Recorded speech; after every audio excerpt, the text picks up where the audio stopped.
दोस्तों तो आइए आलोका एजुकेशन चैनल पर आप सभी का स्वागत है। दोस्तों आज हम लोग चर्चा करेंगे कि कुछ महत्वपूर्ण प्रश्नों के बारे में जो कि परीक्षा की दृष्टि से अति महत्वपूर्ण है। तो ध्यान दीजिए, पहला क्वेश्चन आप लोगों के सामने है।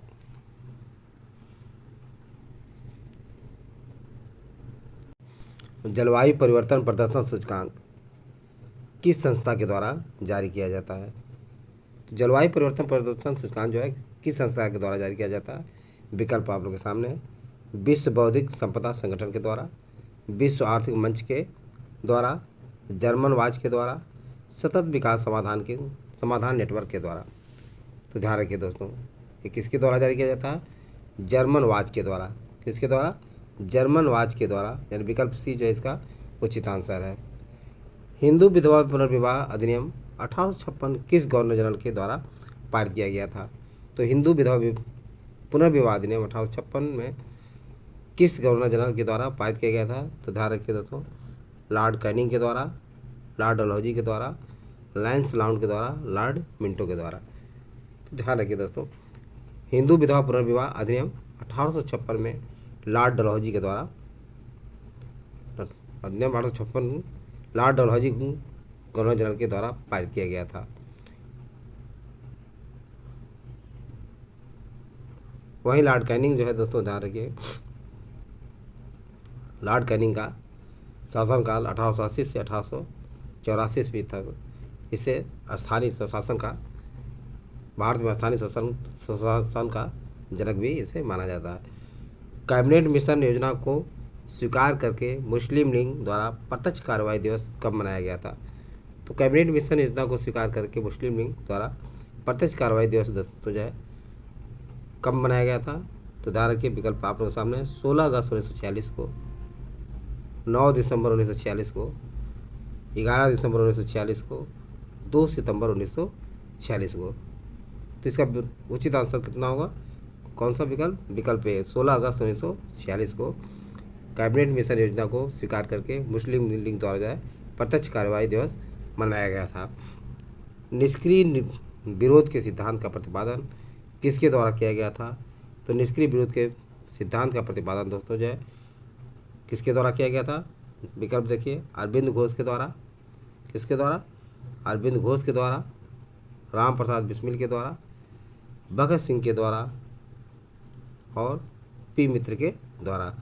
तो ध्यान रखिए दोस्तों, विकल्प ए, अरविंद घोष के द्वारा निष्क्रिय विरोध के सिद्धांत का प्रतिपादन अरविंद घोष के द्वारा किया गया था। Next, United East India Company of Netherlands Bharat में स्थापित किस देश की कंपनी थी? तो ध्यान रखिए दोस्तों, विकल्प है पुर्तगाल की, ब्रिटेन की, हॉलैंड की, डेनमार्क की। तो United East India Company of Netherland एक किस देश, भारत में स्थापित किस देश की कंपनी थी? तो हॉलैंड की थी। किसकी? हॉलैंड के। विकल्प सी इसका उचित आंसर है। नेक्स्ट, जब सूर्य, पृथ्वी तथा चंद्रमा एक सीधी रेखा में हो अर्थात सिजगी हो तो कौन सा ज्वार उत्पन्न होता है? ध्यान रखिए दोस्तों, विकल्प आप लोग सामने है, दैनिक ज्वार भाटा, बृहद ज्वार भाटा, लघु ज्वार भाटा और इनमें से कोई नहीं। तो दैनिक ज्वार भाटा नहीं दोस्तों, विकल्प बी, बृहद ज्वार भाटा की स्थिति में जब सूर्य, पृथ्वी तथा चंद्रमा एक सीधी रेखा में हो अर्थात सिजगी हो तो कौन सा ज्वार उत्पन्न होता है? बृहद ज्वार भाटा उत्पन्न होता है। नेक्स्ट, हम्बोल्ट धारा को किस अन्य नाम से जाना जाता है?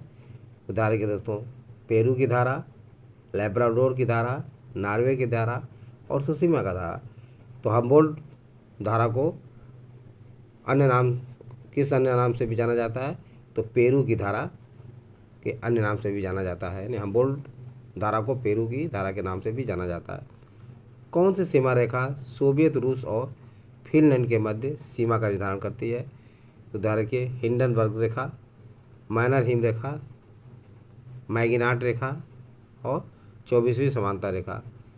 ध्यान रखिए दोस्तों, जो है सोवियत रूस और फिनलैंड के मध्य जो है जो सीमा निर्धारण करती है वो माइनर हिम रेखा है। कौन सा है? माइनर हिम रेखा, यानी विकल्प बी उचित आंसर है। नेक्स्ट क्वेश्चन, अराकू घाटी किस देश में स्थित है? तो अराकू घाटी दोस्तों जो है नेपाल में, भारत में, रूस में, इटली में। तो अराकू घाटी दोस्तों जो है भारत में स्थित है। कहाँ पे स्थित है? भारत में स्थित है। भारत के प्रतिस्पर्धा आयोग के अध्यक्ष कौन है? विकल्प आप लोगों के सामने है। देवेंद्र कुमार सिकरी, A.O. हर्षमैन, बिमल जालान, अशोक कुमार माथुर। तो भारत के प्रतिस्पर्धा आयोग के अध्यक्ष कौन है? देवेंद्र कुमार सिकरी हैं। कौन? विकल्प ए उचित आंसर है। देवेंद्र कुमार सिकरी दोस्तों जो है भारत के प्रतिस्पर्धा आयोग के अध्यक्ष है। India's economics policy Gandhian blueprint नामक पुस्तक की रचना किसने की थी? विकल्प आप लोगों के सामने है। महात्मा गांधी ने, गुरनार मेडल ने, चौधरी चरण सिंह ने और B.S. मिन्हास ने। तो ध्यान रखिए दोस्तों, विकल्प सी यानी चौधरी चरण सिंह ने गांधीयन ब्लूप्रिंट नामक पुस्तक की रचना की थी। India economic policy the Gandhian blueprint नामक पुस्तक की रचना चौधरी चरण सिंह ने की थी। नेक्स्ट, राष्ट्रीय जन विकास एजेंसी की स्थापना कब की गई थी? 1969 ईस्वी में, जुलाई 1982 में, 1972 ईस्वी में और 2002 ईस्वी में। राष्ट्रीय जन विकास एजेंसी की स्थापना दोस्तों जान के जुलाई 1982 में की गई थी। जुलाई 1982 में राष्ट्रीय जन विकास एजेंसी की स्थापना की गई थी। मराकेश संधि किससे संबंधित है? तो ध्यान रखिए दोस्तों, राजस्थान वित्त निगम से, दृष्टिबाधित लोगों की शिक्षा से, ITC से, क्षेत्रीय ग्रामीण बैंक से। तो मराकेश संधि का संबंध किससे है? मराकेश संधि किससे संबंधित है? तो दृष्टिबाधित लोगों की शिक्षा से संबंधित है। नेक्स्ट, भारत के नियंत्रक एवं महालेखा परीक्षक की नियुक्ति एवं पदमुक्ति संविधान के किस अनुच्छेद में उल्लिखित है? तो अनुच्छेद 149 में, अनुच्छेद 150 में, अनुच्छेद 151 में और अनुच्छेद 148 में। तो ध्यान रखिए दोस्तों, अनुच्छेद 148 में विकल्प डी जो है इसका उचित आंसर है। अनुच्छेद 148 में भारत के नियंत्रक एवं महालेखा परीक्षक की नियुक्ति एवं उसके पद मुक्ति संविधान के 148 अनुच्छेद में उल्लिखित है। भारत के प्रथम नियंत्रक एवं महालेखा परीक्षक कौन थे? तो भारत के प्रथम नियंत्रक एवं महालेखा परीक्षक के वेणुगोपाल, नरहरि राव, राधाकृष्ण, डॉक्टर राजेंद्र प्रसाद। तो ध्यान रखिए दोस्तों, भारत के प्रथम नियंत्रण एवं महालेखा परीक्षक जो है नरहरि राव, विकल्प बी इसका उचित आंसर है। इनमें से कौन महासागरीय जल के तापमान को प्रभावित करने वाला कारक नहीं है? कौन है? विकल्प ए सनातनी एवं पचेत पवन, जल का असमान वितरण, महासागरीय धाराएं और देशांतर स्थिति। तो ध्यान रखिए दोस्तों जो इनमें से कौन यानी देशांतर स्थिति दोस्तों जो है महासागरीय जल के तापमान को प्रभावित करने वाला कारक नहीं है। तो विकल्प डी इसका उचित आंसर है। नेक्स्ट है, विश्व में सर्वाधिक लवणी सागर झील कौन सी है? तो विश्व में सर्वाधिक लवणी सागर झील जो है जैसे तुर्की की वान झील है, जॉर्डन के मृत सागर, ग्रेट साल लेक और प्रशांत महासागर। तो तुर्की की वान झील दोस्तों जो है विश्व की सर्वाधिक लवणी सागर झील है। निम्न में से महासागर में ज्वारभाटा की उत्पत्ति का कारण है ये? गुरुत्वाकर्षण, अभिकेंद्री बल, अपकेंद्री बल, घर्षण बल। तो ध्यान रखिए दोस्तों, घर्षण बल जो है महासागर में ज्वारभाटा की उत्पत्ति का कारण नहीं है। बाकी गुरुत्वाकर्षण बल, अभिकेंद्री बल और अपकेंद्री बल ये महासागर में ज्वारभाटा की उत्पत्ति के कारण हैं। वह कौन सी नदी है जो 5 देश की राजधानियों से होकर प्रवाहित होती है? विकल्प आप लोगों के सामने है। नील नदी, अमेजन नदी, मिसिसिपी मिसौरी नदी और डेन्यूब नदी। तो ध्यान रखिए दोस्तों, विकल्प डी उसका उचित आंसर। डेन्यूब नदी जो है 5 देश की राजधानियों से होकर गुजरती है। नेक्स्ट, दक्षिण पूर्व एशिया की सबसे लंबी नदी कौन सी है? बोल्गा नदी, मेकॉन्ग नदी, नाइजर नदी, जाम्बेजी नदी और ये 4 विकल्प आप लोगों के सामने है। तो ध्यान रखिए, तो दक्षिण पूर्व एशिया की सबसे लंबी नदी है मेकॉन्ग नदी है, यानी विकल्प बी इसका उचित आंसर है। वो कौन सी नदी है जो विषुवत रेखा को 2 बार काटती है? तो ध्यान रखिए दोस्तों, लिम्पोपो नदी, माही नदी, कांगो नदी, राइन नदी, यानी कौन सी नदी है? कांगो नदी दोस्तों जो है कांगो नदी वो नदी है जो विषुवत रेखा को 2 बार काटती है। रूस का वोल्गोग्राड शहर किस नदी के किनारे अवस्थित है?